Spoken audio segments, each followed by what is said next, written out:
Then Joseph could no longer control himself before all his attendants, and he cried out, "Have everyone leave my presence!"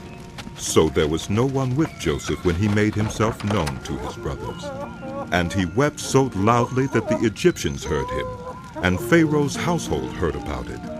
Joseph said to his brothers, "I am Joseph. Is my father still living?" But his brothers were not able to answer him, because they were terrified at his presence. Then Joseph said to his brothers, "Come close to me." When they had done so, he said, "I am your brother Joseph, the one you sold into Egypt. And now, do not be distressed and do not be angry with yourselves for selling me here, because it was to save lives that God sent me ahead of you. For 2 years now there has been famine in the land, and for the next 5 years there will be no plowing and reaping. But God sent me ahead of you to preserve for you a remnant on earth and to save your lives by a great deliverance. So then, it was not you who sent me here, but God.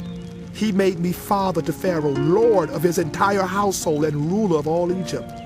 Now hurry back to my father and say to him, 'This is what your son Joseph says. God has made me lord of all Egypt. Come down to me. Don't delay. You shall live in the region of Goshen and be near me, you, your children and grandchildren, your flocks and herds and all you have. I will provide for you there, because 5 years of famine are still to come. Otherwise, you and your household and all who belong to you will become destitute.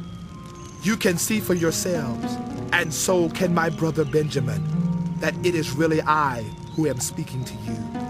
Tell my father about all the honor accorded me in Egypt and about everything you have seen.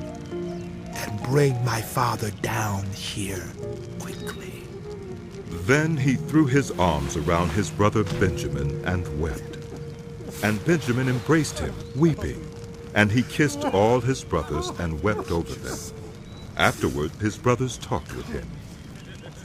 When the news reached Pharaoh's palace that Joseph's brothers had come, Pharaoh and all his officials were pleased. Pharaoh said to Joseph, "Tell your brothers, do this. Load your animals and return to the land of Canaan, and bring your father and your families back to me. I will give you the best of the land of Egypt, and you can enjoy the fat of the land." You are also directed to tell them, "Do this. Take some carts from Egypt for your children and your wives, and get your father and come.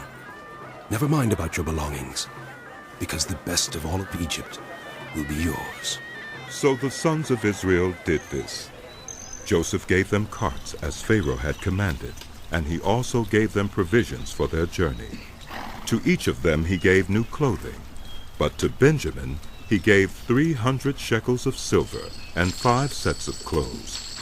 And this is what he sent to his father: 10 donkeys loaded with the best things of Egypt, and 10 female donkeys loaded with grain and bread and other provisions for his journey. Then he sent his brothers away, and as they were leaving, he said to them, "Don't quarrel on the way." So they went up out of Egypt and came to their father Jacob in the land of Canaan. They told him, "Joseph is still alive. In fact, he is ruler of all Egypt." Jacob was stunned. He did not believe them. But when they told him everything Joseph had said to them, and when he saw the carts Joseph had sent to carry him back, the spirit of their father Jacob revived. And Israel said, "I'm convinced my son Joseph is still alive. I will go and see him before I die."